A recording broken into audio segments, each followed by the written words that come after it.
I've said a lot this morning. There's a lot to take in. Just to say that I do an online course, usually in the autumn. Dave and Cynthia have been on the course, I'll tell you what it's like. And so I should probably be doing that course again this autumn. So if you want to do a prophetic course, it's six sessions. It's 5 online, I think, and 1 in person. This is lesson 1. You just had lesson 1, but hey, by the autumn I'll have honed it even more. But yeah, so there's 4 others, and then we do an in-person day. So look out for that if you want to sign up. The church leaders will be advertising that in their churches near the time. So, okay, so we're going to do an activation now. Now, how many people are there? So do you want to do the activation? All right, yeah, 1, 2, 3, 4, 5, 6, 7, 8, 9, 10, 11, 12, 13, I guess. 14, 15. Okay, I think it can be 3 groups of 5, I think. So when we come to divide up, I know this is hard, but I want you to, if possible, be in groups of people you don't know as well. So I want you to, so if you're a couple, you've definitely got to split up. But if you are, if you've got a close friend, it's better if you're not with your close friend, because the reality is it's always easier to prophesy over somebody you know less well, because you just have knowledge of the person, and knowledge is good. It's important, you know, but it means that it makes it harder for us to get something clearly from God that we didn't know anything about, which is kind of what prophecy is. So if you can be in groups that you don't know people, but I'm guessing you kind of know each other in some way, so that might be hard. So I'm going to have to leave it to you to you leave it to your consciences to not be with your best friend or your spouse. Okay, so we're going to do an activation. I'll explain the activation in a moment. But one of the main ways I prophesy is visually. So I'm just going to kind of let you into my world, really. But I understand that visual is not for everybody. There's one guy in my church who's highly prophetic. He gets nothing visually at all. So this is an absolute dead loss to him. But he's quite an unusual guy. I don't think many people like him. So visually is I find visual quite common on most people. Most people are visual in some way. And so sometimes I get a picture in my mind, and then when I start to speak it out, I find prophecy flows. But sometimes something will catch my attention and God will use it to speak to me. So it might be Cynthia's jacket and she's got the word peak on it. And I feel, I'm just making this up, okay? You never know. And it might just draw my attention to it, and I may feel, peak, and God may that prompt a prophecy, about reaching a new peak or something. I don't know, just kind of say that. But that's a bit cheesy, I know. But do you know what I mean? I'm just trying to illustrate it. So sometimes God catches your attention, and catching attention is how God engaged Moses in the wilderness. So it says, Moses saw that though the bush was on fire, it did not burn up. He's used to seeing bushes go up in flames in the 40 years doing the sheep. He's seen it a few times. So Moses thought, I will go over and see this strange sight, why the bush does not burn up. And when the Lord, that's him just externally processing, when the Lord saw that the bush had gone, when the Lord saw that he had gone over to look, not the bush had gone, God called to him from within the bush, and he says, Moses, Moses.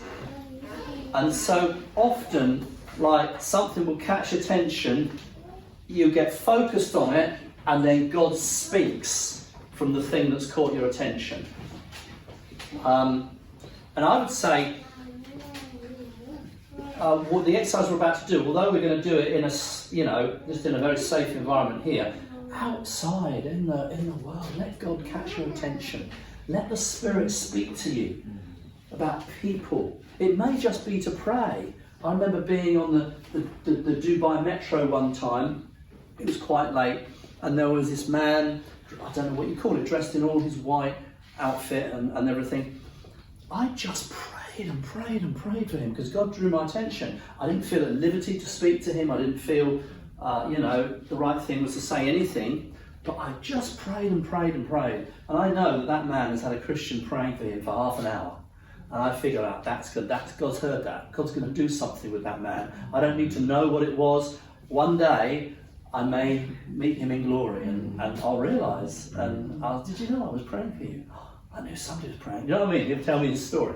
So it may just be that God catches your attention just to pray, but it may be God catches your attention because you then get a prophetic word. Or maybe, something will draw you into a conversation. So catching attention is very much an evangelistic tool as well.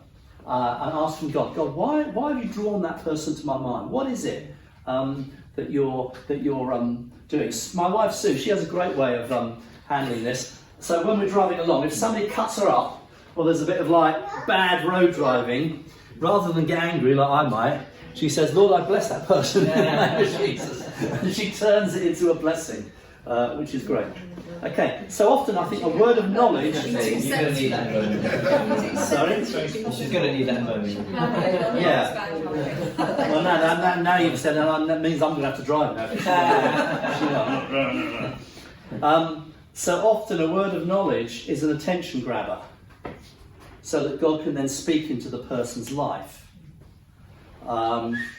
So when your attention is drawn to something, either expect God to speak to you out of that or ask why he's drawing the attention. So what we're going to do is we're going to use cards to prophesy. You may have done this before. So we're going to have 3 groups of 5, and the cards are all going to be on the floor, face up, so you can see them. And one at a time, decide who's going to go first. Okay, and then I guess probably rotate it one way or the other. It'd be nice for everybody to have a go. And then the first person, just pick a card off the floor, a card that God is drawing your attention to, for any reason. And you don't have to tell them at all. You don't have to say anything about why God's drawing attention.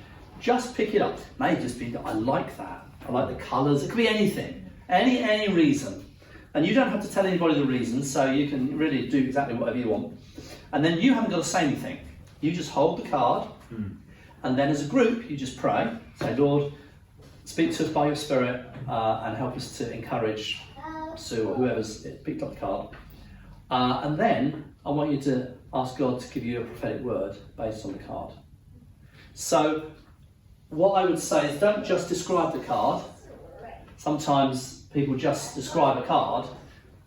The card is meant to propel you to a prophecy. So,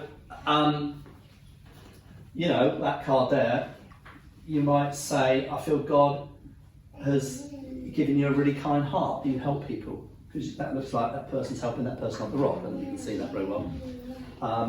So you may feel, I feel that person leaning out and helping is like, or you might be the opposite. Do you know what? I feel God's saying, don't be afraid to ask people for help. Just like the person who's being helped. So you could work that one either way. But you're not just making it up. You're asking God to speak. So a little bit of silence is fine. Silence is not a problem while everybody's thinking and praying and seeking God. Now in the group, you don't have to have all 4 other people sharing a word. We're in a safe environment. If you don't feel you've got anything from God, that's fine. Don't force it beyond reality. But what you'll probably find that 1 or 2 people's words will confirm. Now, you can record them on your phone if you want. It's always good to have a record of what the word is. At the end, if the card is meaningful to you, take a photo of it. So that will remind you, because I do want these back. These go with me around the world. This works. I've not found a culture yet that it doesn't work in, although they probably are a little bit Western, the cards, so there probably are some cultures that might struggle a bit. But and just see what God says. And then once we're finished with that person, just pray. Say, God bless Sue, and blah, blah, blah. Somebody just pray over them. And then that person puts the card down, the next person has a go. Now you can pick up the same card, but it's up to you. But I want you to pick the card that you feel God is drawing your attention to. Is that okay? Are there any questions about how this works. Don't worry about if you don't quite get it all right. Don't worry if you feel like, oh, did I quite say it right? You prophesy in part. We're all learning, having a go. And the more you do this thing, I think the easier it gets. The more you're used to prophesying over folks. So I want you to divide yourself into 3 groups. I don't know if you heard before, AJ, if you were out at the time. I want 3 groups of 5, but I want people who don't know each other as far as possible, especially splitting up spouses or best friends. So I'm going to let you kind of like keep your eye over that one, AJ, because you know these people and I don't know them at all. So if you can get into 3 groups of 5, and then I'll dish out these cards.